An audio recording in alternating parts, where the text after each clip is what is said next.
Good evening. I'm calling to order tonight's business meeting.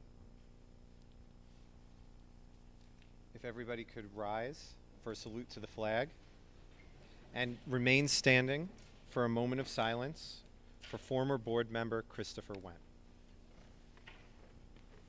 I pledge allegiance to the flag of the United States of America and to the republic for which it stands, one nation, under God, indivisible, with liberty and justice for all.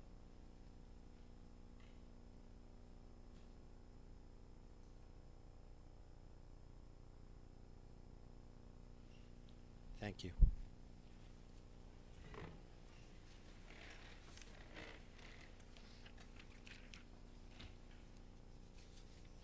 Item B4, approval of minutes. Is there a motion? Move. Second? Second. All in favor? Aye. Item C1, financial reports. C2, budget transfers. Is there a motion? Second? All in favor? Aye. We're now going to move to item D, the superintendent's report. Thank you, Mr. Fisher. Good evening, everyone. Thank you for attending tonight. I'm John McNamara, Superintendent of Schools, and I welcome everyone here tonight. We're going to start, as we like to every meeting, with some good news. In a few moments, we're going to be asking the Board of Education to approve our personnel report. And part of that report is recommendations for tenure for 14 members of our staff, 12 teachers, and 2 of our administrators. So I just want to take a moment. We just had an opportunity to celebrate with them over in our cafeteria and recognize them. But I wanted to recognize them once again here. I'm going to announce the names of each of the folks receiving tenure. Just ask them to please stand and remain standing, and then I'll have the board make the official motion to make it official for all of you. Receiving tenure tonight, we have an outstanding group of folks. We are truly fortunate here to have all of these individuals on staff. I feel so confident in making a recommendation to the board to approve tenure for everyone that's posted on this list here tonight. We have extremely high expectations for our teaching and administrative staff, and all of these folks have exceeded those expectations and then some, and just done an outstanding job over the past several years with us. So receiving tenure tonight, Kristen Bellucci, a science teacher at Wantagh Middle School. Tori Berguglio, a middle school social studies teacher.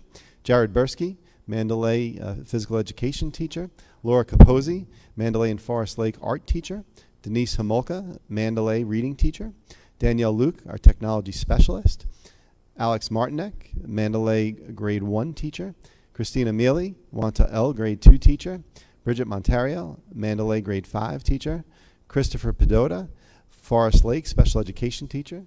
Janine Rotundo, Wantagh Middle School family and consumer science teacher. And Kara Wolf, Wantagh High School world language teacher. 2 administrators receiving tenure tonight: Stephen Moran, our assistant superintendent for PPS, and Paul Gazzone, our Wantagh High School principal. Congratulations.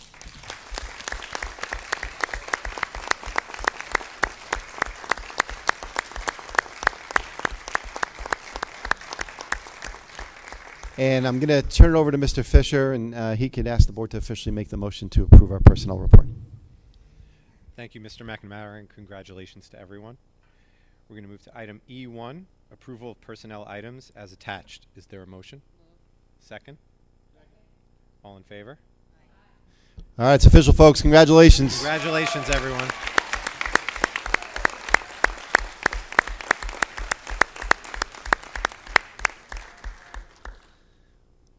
All right, and on the other end of the spectrum, so we have a couple of folks that are retiring. I just wanted to recognize tonight as well that were part of that personnel report that the Board of Education just approved. 2 folks that couldn't join us tonight. Barbara Ferrant is a clerical at Wantagh High School. She is retiring after 24 years, has done an outstanding job supporting the administrative and teaching staff at the high school over that time. Truly dedicated, hardworking, and does everything to get the job done. 24 years here in the district. So congratulations to Barbara. We wish her well in her retirement. Lisa Vigazzi, a Wanto High School health teacher, is retiring. Unfortunately, Lisa could not be here with us tonight either. Lisa has been with us for 32 years, and teaching health to high school students is no easy task. It's certainly a challenging curriculum, and Lisa does it extremely well. She has been the backbone of our health program for that time period. Also actively involved in our extracurricular program as our varsity boys volleyball coach. She is truly a pleasure to work with. She is just so dedicated to our district and just here for our kids and the level of support that she provides for them. We wish her well, and I'm thrilled to hear that Lisa wants to continue on in our athletic program to continue to work with our boys varsity volleyball program. So we look forward to continuing to see her in that role. So congratulations to Lisa Vigazzi. And Linda, I believe, is here with us tonight. Linda, where are you? She was joining us. Linda Lembo, are you here somewhere? I wanted to. No? She didn't make it? Okay, well, I've still got some nice things I want to say about Linda. I want to congratulate Linda. Linda has been in clerical in our guidance office for the past 10 years. You know, you talked to Mr. Musio, our director of guidance, about you know, the outstanding work that she does supporting not only him but our entire guidance staff. Anybody that you know, steps foot in a high school guidance office just knows what a busy place it is, and the level of support that they provide for our students. From college application season to all the support that they provide our students with scheduling and all the other mental health support along the way, just providing that direction. And Linda's right in the middle of all of it, where she sits right at the center of our guidance office, and I know just provides great support to our counselors and to Mr. Musio, and just great greeting our students and helping to calm them when they enter the guidance office. So I want to wish Linda well and all the best in her retirement. Congratulations, Linda.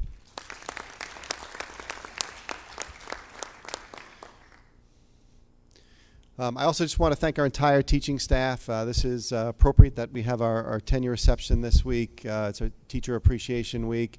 We are truly fortunate in our district to have outstanding educators in our classroom, all of our classrooms with our kids each and every day.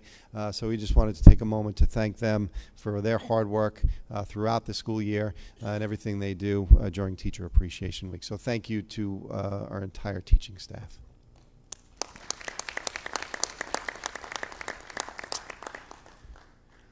Part of my report tonight, I'd asked Dr. Gazzone and Dr. Woodman to join us this evening. We had a committee that's been meeting at Wanto High School over the course of this year on the topic of 9/11. We were fortunate to send a large group from Wanto High School to the 9/11 Museum and Memorial this summer. And it was a very impactful trip for the students that attended, impactful trip for the staff that attended, and it really started us down a path of looking to do a little bit more in this area. And I asked Dr. Gazzone to join us this evening just to share a little bit about the work that committee is doing and the path that we're kind of heading down with that. So I'm going to ask Dr. Gazzone and Dr. Woodman to please join us up at the podium.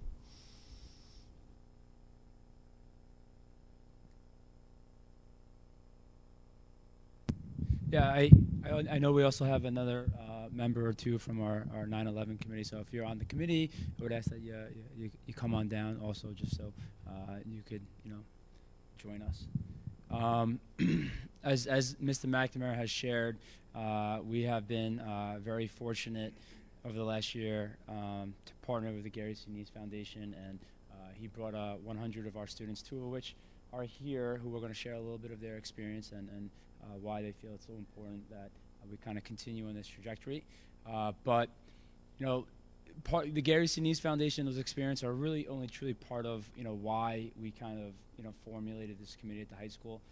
Every year we read 17 names during homeroom that we've done through our research of families that had direct ties or individuals who had direct ties to Wantagh, either because they were living in the community when they passed, or they were alumni when they passed, and it was just time to do more. So that helped us springboard into the 9/11 committee at the high school, but also from experience, right? I think it's just so important to do more, because I could just honestly say over the last decade I've been an administrator, 14 years as an educator, whenever 9/11 has come, I could walk down the hallways and everyone who's in front of the classroom, they don't need lesson plans, as many of you know. They have stories, they have memories. Everyone remembers where they were on that day, and it's kind of, we have to correct ourselves a little bit in education at this point, because a common statement that's made often is that most students weren't alive when 9/11 happened. The truth is, we can't say that anymore. The truth is, none of them were alive when 9/11 happened, right? And if that's a surprise, what's even more surprising is that we actually have educators that are teaching in our building now that were not alive when 9/11 happened. So when we walk down these hallways and we prepare for the 9/11 lesson we do that day, over time, we're going to have educators, to no fault of their own, that aren't going to be speaking firsthand about their stories, right? They're going to be teaching this lesson, this unit, from a book, right? They're going to show a YouTube video and prepare that way, and it will change. And we have to do everything how we tell this story. And what we have to do here is make sure that we educate our students as well as educate our educators as we move past 9/11, 2001, and keep these memories alive. And it's all of those reasons that we formed the 9/11 committee.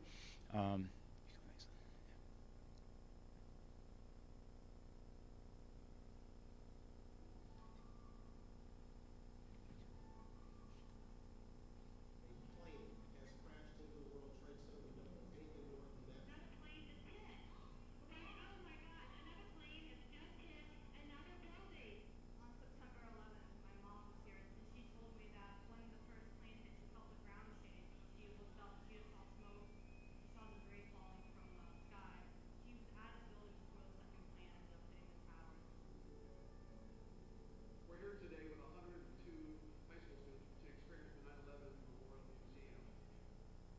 It's different being here and seeing it and talking to people that lived it than being in a classroom.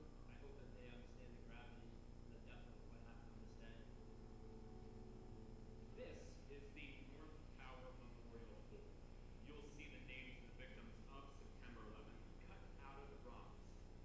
The memorial mountain was absolutely beautiful. The symbolism of the names etched out and not just written on, it kind of shows that there's an empty place in the world now, that they're not here. I understood before coming here that there was a lot of damage, but I didn't understand the extent. Seeing that fire truck and seeing how that steel was bent on the ladder, it's like, wow, okay, this is way different than what I thought. We weren't alive when these tragedies occurred, to actually be able to come and see the memorial, get a view of understanding of your life around you, you get a new pride in your country. It's important for them to understand and never forget what happened that day. I think they wanted us to see how this really affected America and how this really hit us hard. And I think I learned more about that tonight. We can't let something like this be forgotten. It has to always be remembered. And if it means getting every student in the country here, then we gotta do it. So it's just a little bit of a video that the Gary Sinise Foundation put together that summarized our experience. But I do have two students here that were highlighted, two of the three that were highlighted in the film that want to share just a few words about their experiences and what it meant to them. So come on, Maddie. Okay. Both Maddie. Take it out. Hello, I'm Madison Smith, and I'm a senior here at Wantagh High School. Hello, I'm Madison Rodriguez, and I'm a sophomore at Wantagh High School. Over the summer, we had the incredible opportunity to join the Gary Sinise Foundation on the inaugural trip to the 9/11 Museum in the city. And when I say it was impactful, I don't think that word is strong enough. Before visiting the museum, I had only a basic knowledge of 9/11. But I thought, okay, how much more is there to know? I wasn't alive. I was born in 2006. They had 5 years to clean up the damage. I didn't understand the severity of the senseless slaughter until I was standing there by the reflecting pool at Ground Zero, watching all the steel mangled and bent, looking at the memorial with the Virgil quote with all the different shades of blue, one shade for every person lost in an unimaginable amount of shades. I didn't know there were that many different colors of blue. And I'm really sad that I had to find out that there were that many colors of blue through Memorial.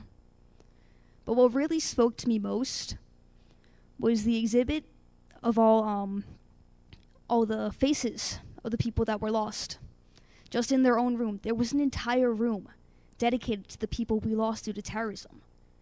I didn't fully understand what happened there, what happened on 9/11, until I saw the real faces. Without the faces and the wanted posters or the missing posters that were plastered everywhere, recreations digitally of real ones from after 9/11, people frantically searching for their loved ones, I wouldn't have the understanding I have today about 9/11 without visiting that museum. When visiting the 9/11 memorial, when you get there, you just see the reflecting pools, and you don't really understand the magnitude of the situation until you get there. You look and you see the names etched out of the stone to show that people were taken away from this world, not put in. You go, you hear the stories of how people lost their lives. You hear there was a story of a man who kept going back in and out to help get people out of the building. He tragically passed away due to him going in valiantly to go save more lives. But again, we weren't alive when this tragedy occurred. We don't understand the magnitude of the situation. We learn in the buildings, we hear the accounts from our parents, we hear the accounts from our teachers, yet even then it doesn't serve justice compared to going and seeing the damage yourself. You can see a damaged fire truck that's completely destroyed, unable to drive, the seal ripped off. You see shards of metal sharpened out that was left after this attack.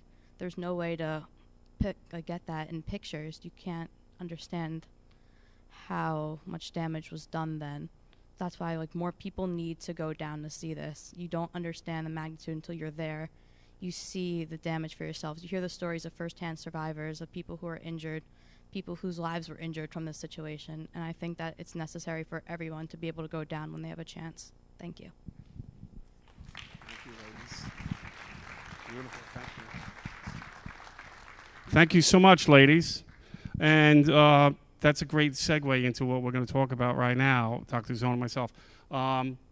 It was for that reason, because we had the opportunity to go down and bring those students down to the 9/11 Memorial and Museum, that we decided that there was something we wanted to do to make some sort of respectful and lasting memorial here at Wantor for the people who perished on that day, who were Wantor residents, and at the same time, we wanted to be able to do something for our students and give our 11th graders year in and year out the opportunity to be able to go down to 9/11 and have the same impactful experience that those young ladies who just spoke about it had.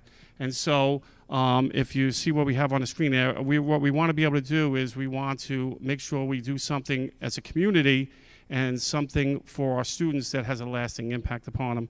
Could we get the next slide?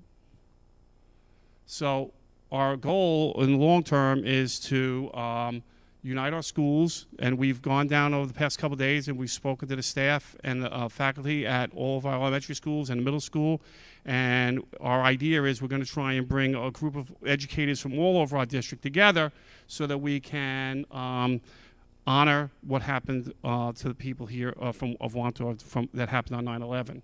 And again, as we said, we want to be able to continue to offset the cost of our students being able to go down to the memorial and have that same experience.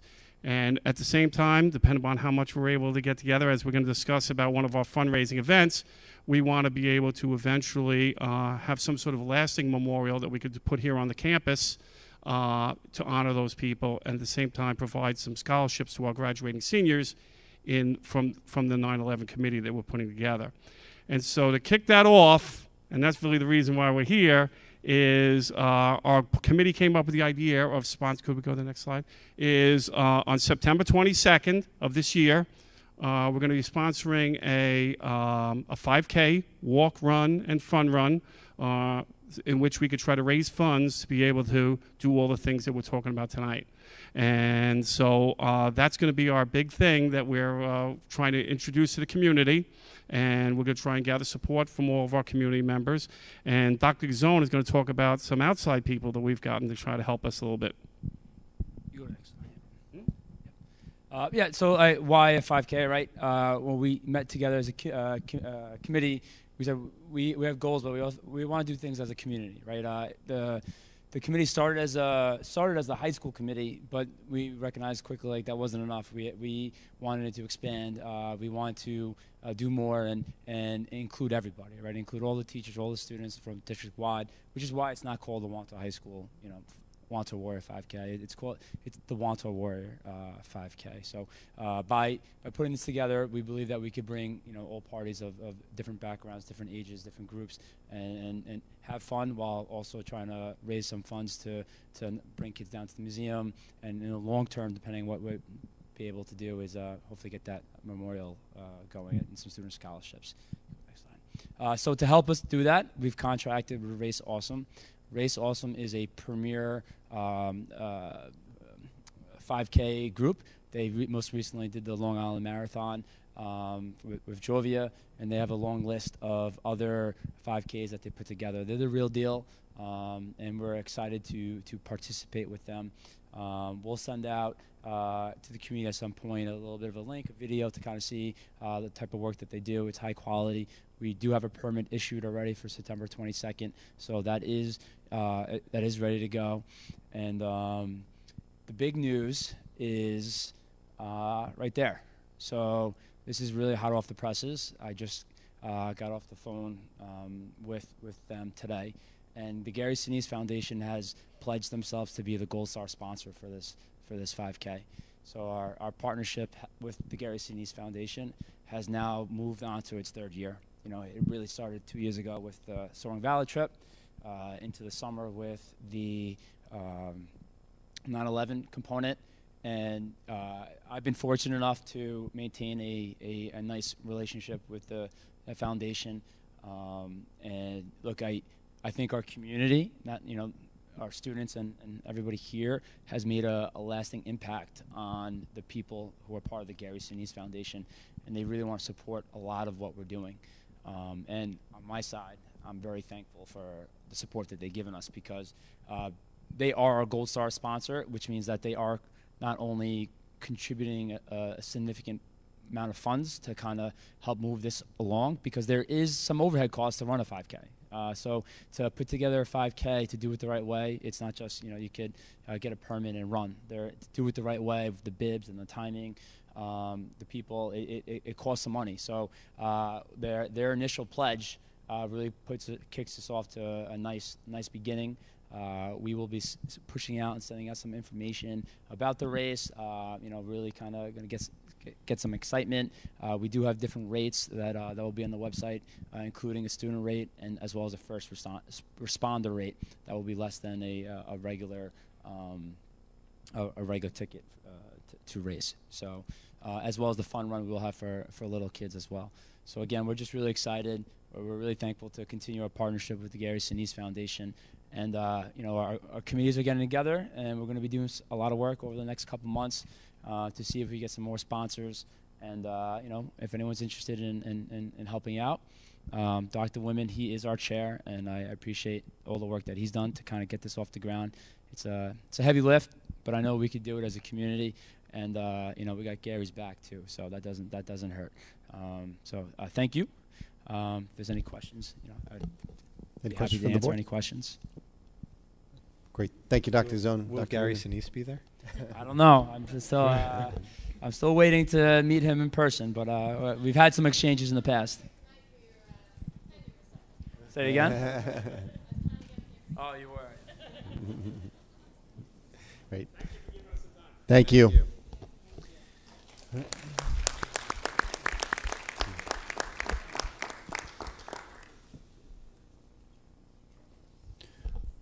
All right, I'm going to turn it back over to Mr. Fisher for our business agenda. Thank you all for joining us for the tenure portion tonight. Thank you.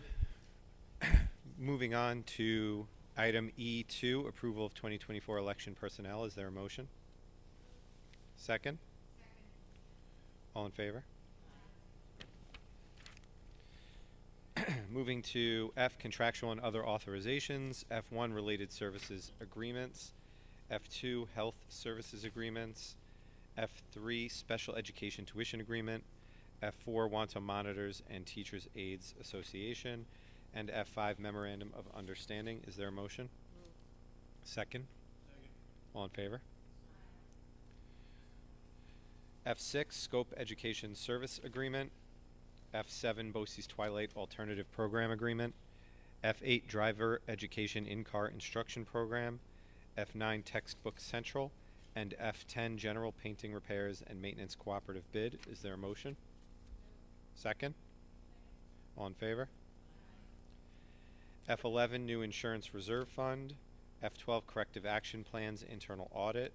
F13, Intergovernmental Cooperative Bid Agreements. F14, Budget Increases. And F15, donations. That the Board of Education approve a donation from Mr. Drew Gewers of 2 office chairs and 1 stand-up focus desk for the Forest Lake Elementary School at a total estimated value of $660. And that we also approve a donation from the New York Schools Insurance Reciprocal of $1,000 for the High School Scholarship Fund. Is there a motion? Second? Second. All in favor? Thank you to both of the donors. F16, disposal of obsolete equipment. F17, disposal of obsolete textbooks and books. F18, extra classroom activity charters. F19, destruction of ballots. Is there a motion? Second? All in favor? There's no unfinished business tonight. H, new business. H1, approval of committees on special education and preschool special education recommendations. And H2, policy revisions. Is there a motion? Second? All in favor? And J, adjournment. J1, is there a motion to adjourn? Mr. President, I'd like to make a motion to adjourn. Is there a second? Second. All in favor? Thank you all very much. And then I think before we move to our organization reports, tonight we have to move to our budget hearing. Great. Thank you, Mr. Fisher. This is our budget hearing portion of our meeting this evening. I want to thank the community for all the input around our budget over the past several months. The budget process, starts way back in the fall, continues on throughout the spring. This is just a kind of a little summary timeline of our budget development. Back in November, we meet with our budget managers. They submit their budgets. We review those. And then really January, we have our first look at our expenditure side of the budget and start to review that with our Board of Education. And we're kind of waiting on the revenue side of our budget in February and really getting our first look at what our state aid will look like when the governor makes that announcement. And then wait for the legislature to approve the New York State budget, which is supposed to be done by April 1st, was not done by that date this year. It was delayed several weeks. And then we start the process. Once we have those estimates, we begin with our budget forums in March and April. We held 4 forums that were held during that time, and some focus groups. I thank all those that attended the forums and participated in the focus groups. Our focus groups are small group meetings that we do virtually with various stakeholders. And it's myself and Mr. Cedrone that meet with those folks. And then we also conducted a budget survey. We thank all those that participated in that. The feedback is certainly valuable. The budget is then finalized in April. The Board of Education adopts the budget. And then we start the process of our community outreach, as well as holding our budget hearing this evening in preparation for our budget vote, which will take place on May 21st. These were some of the priorities that came out of our survey. Class size reduction, security enhancements, and capital improvements were the largest of the priorities that the community noted when we inquired, as well as a good amount of anecdotal feedback that we were able to share with the Board of Education as well.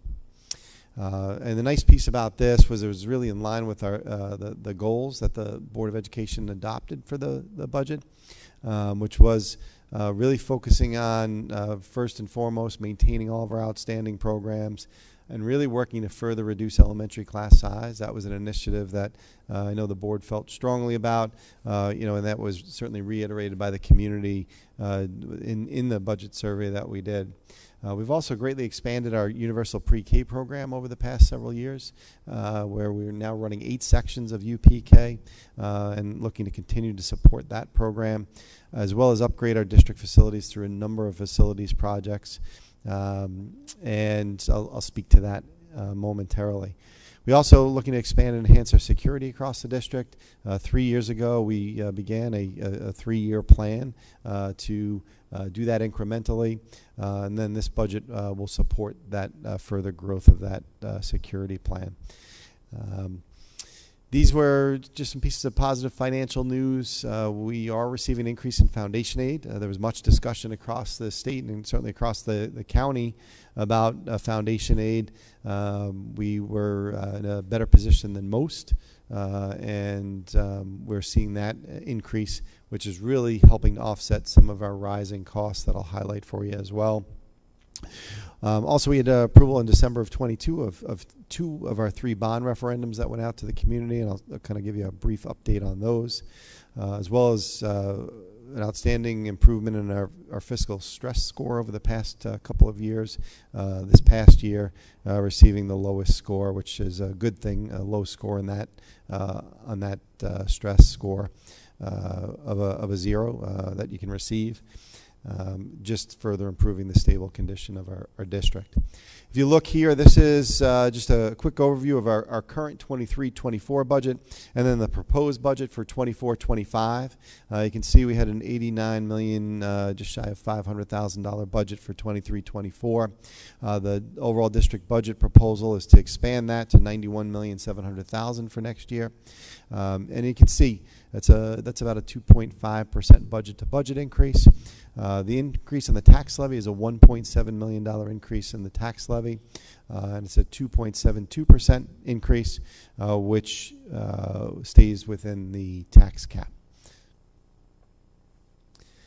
This just shows you the expansion of our UPK initiative, and this is what we anticipate based on the legislature approving the governor's proposal a couple of weeks ago, running 8 sections, really able to meet almost the demand in its entirety with 144 students receiving the opportunity for UPK.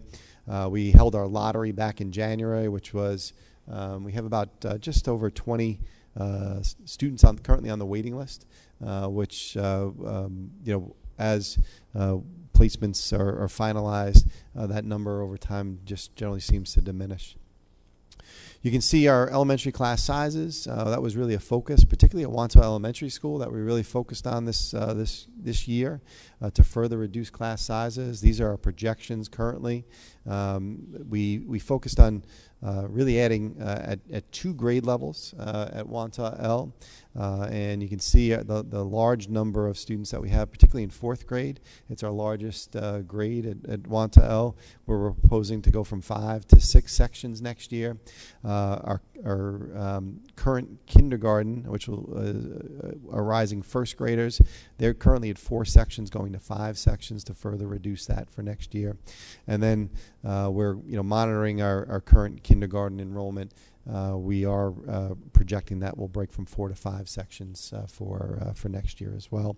And also in good shape where we currently stand, you can see our projections at both Forest Lake and Mandalay. So really able to meet that target that we set at the start of this budget process.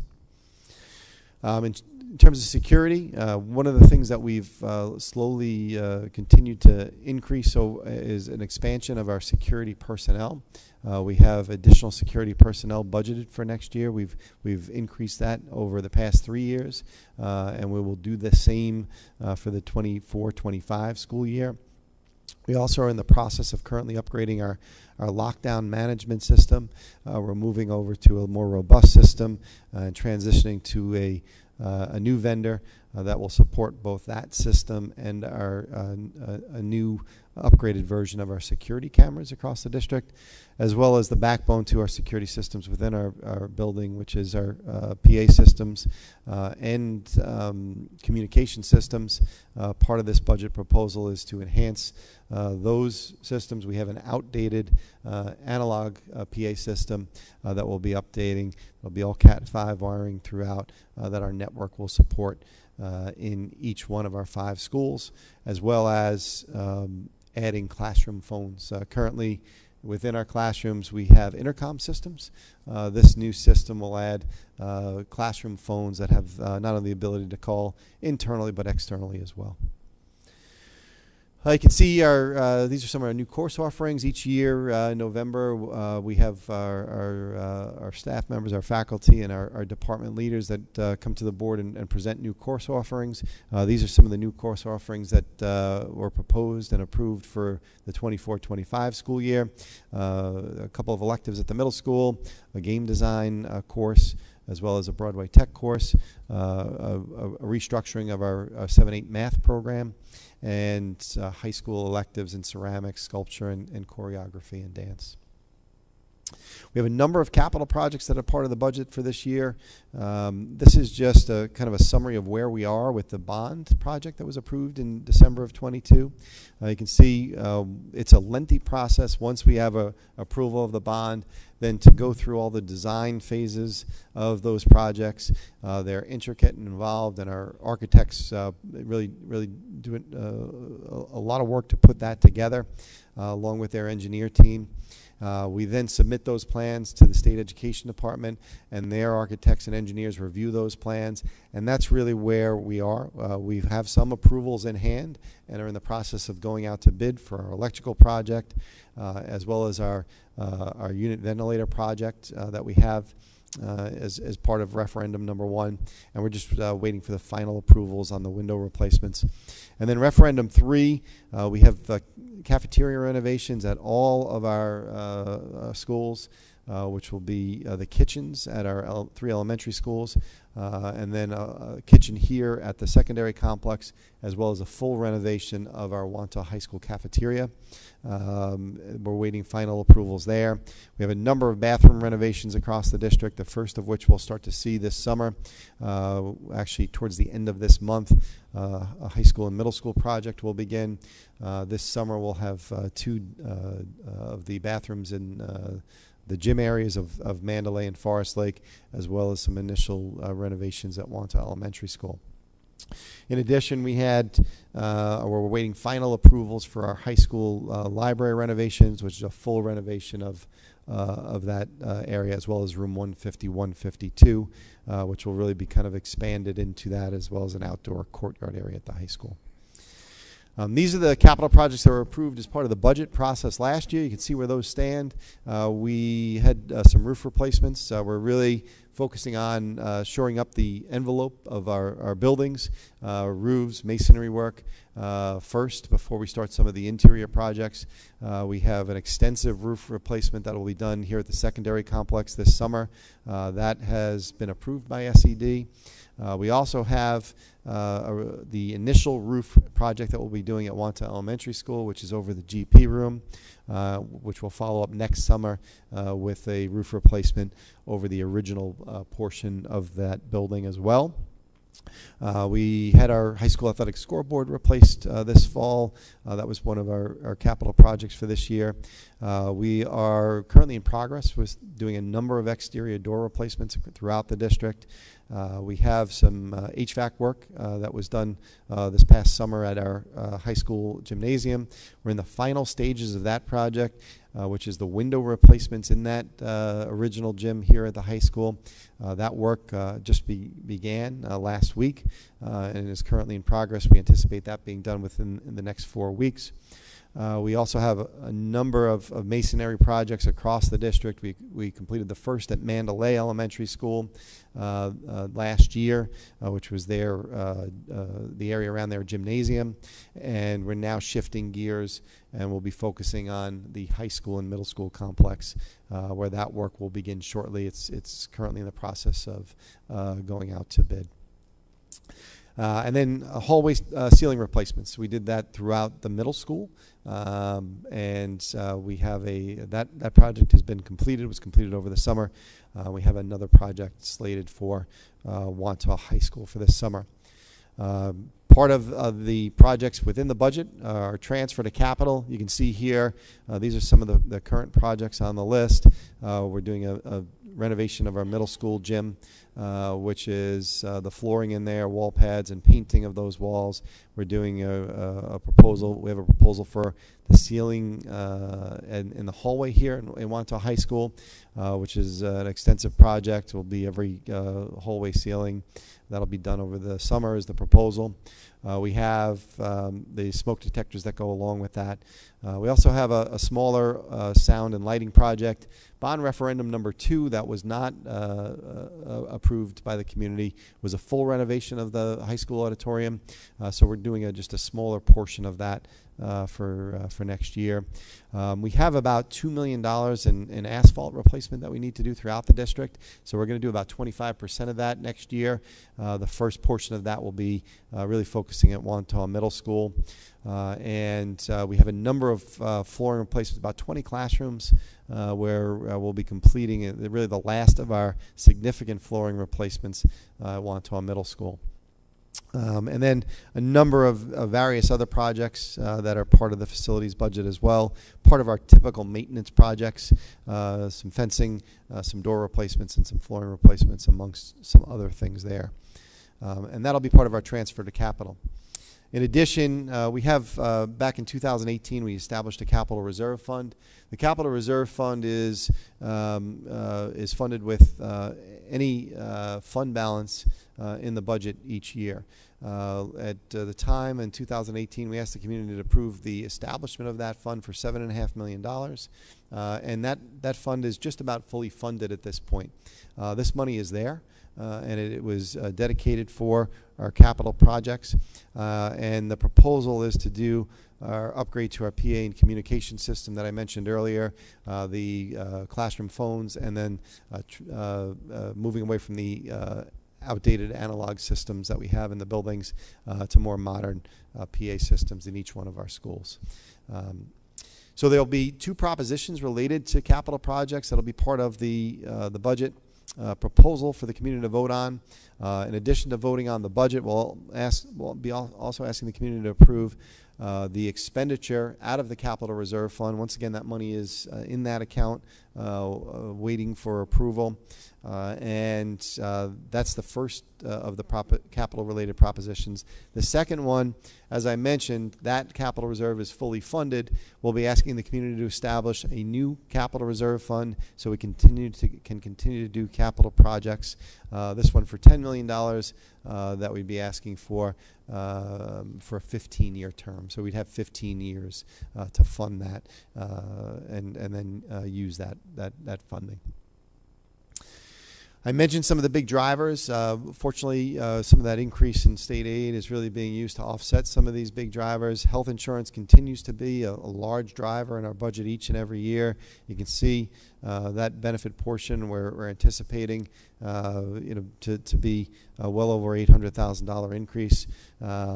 The class size and an additional special education program where that's the elementary class size reduction, as well as the expansion of our special education program and the life skills program to Wantagh High School, and an additional section of ICT in 6th grade at Wantagh Middle School. Our negotiated salary increases, those are our contractual increases with all of our various bargaining units, as well as ERS. Those are the retirement system contributions that we make. You can see those increases as well. We've also seen significant increases just in terms of our insurance carrier. This is our liability insurance carrier, NYSER. As everyone has seen increases in that area across the board, no different for us.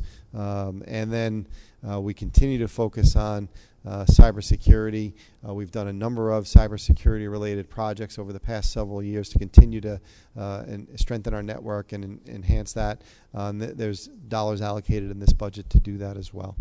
And then transportation increases. This is just to highlight the health insurance increases that we've seen annually. We've seen a over a 33% increase over the past 3 years. Just south of $3 million that we've faced, which eats up a large portion of our budgetary increases each and every year. I do want to thank our bargaining units. They, over the past several rounds of negotiations, have really worked with us. They've increased their level of contribution, and that certainly is appreciated and helped bear the burden of this increase as well. This is our New York State Aid picture. You can see the New York State Aid is just over 23% of our budget annually. We anticipate about $22 million in aid from the state, which helps offset some of those increases. And just a quick summary of some of the things that I highlighted. Continue to maintain all of our programs and really achieve the goals of decreasing elementary class size, expanding our special education program, and enhancing district security, as well as addressing our capital needs. All of the real detail of our budgets is located on the district website, along with a line-by-line budget. If you really want to kind of take a deeper dive into it. And then last week we sent home our budget newsletter that goes to every home within the district border that contains a summary of our budget proposal as well. And we'll be doing our community outreach over the next couple of weeks. We have a series of presentations, the first of which began last week. We have several more planned for next week and the following as well. And the budget vote itself will take place on Tuesday, May 21st. As we traditionally have done, it will take place at each one of our elementary schools. And once again, there will be three propositions that you'll be voting on: the actual budget itself, the capital reserve expenditure that I highlighted earlier, which is to do our PA system and communication system, and then the establishment of our new capital reserve fund so we can continue to do capital work in the future over the next 15 years as well. And with that, I'll turn it over to the board for any questions regarding our budget. Does anyone have any questions? Thank you, Mr. McNamara. Great, thank you. Now we're going to continue moving forward with our organization reports. I don't think we have any representatives from student government tonight. Forest Lake PTA, Mandalay PTA, Wanta Isle PTA. We don't have too many people here tonight. 612 Association.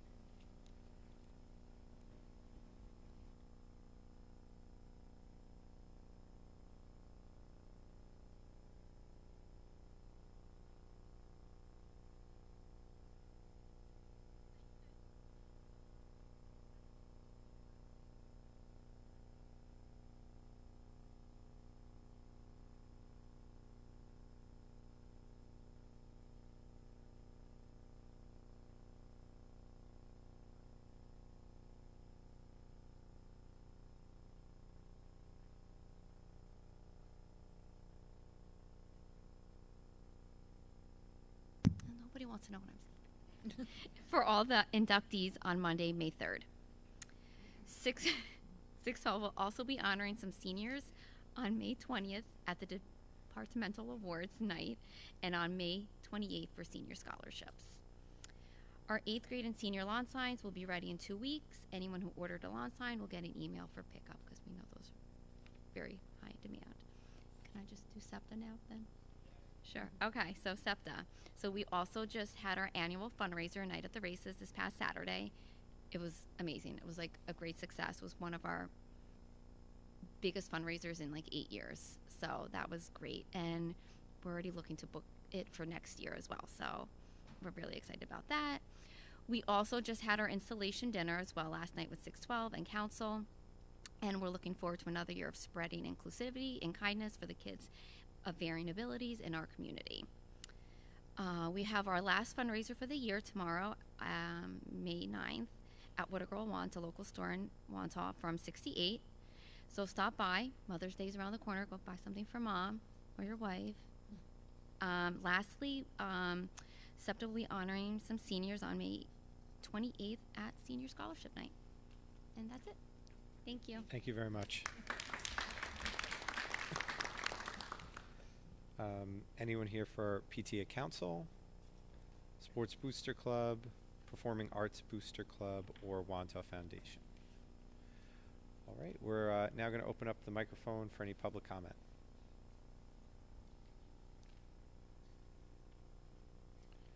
All right, well, thank you, everyone. Have a great night.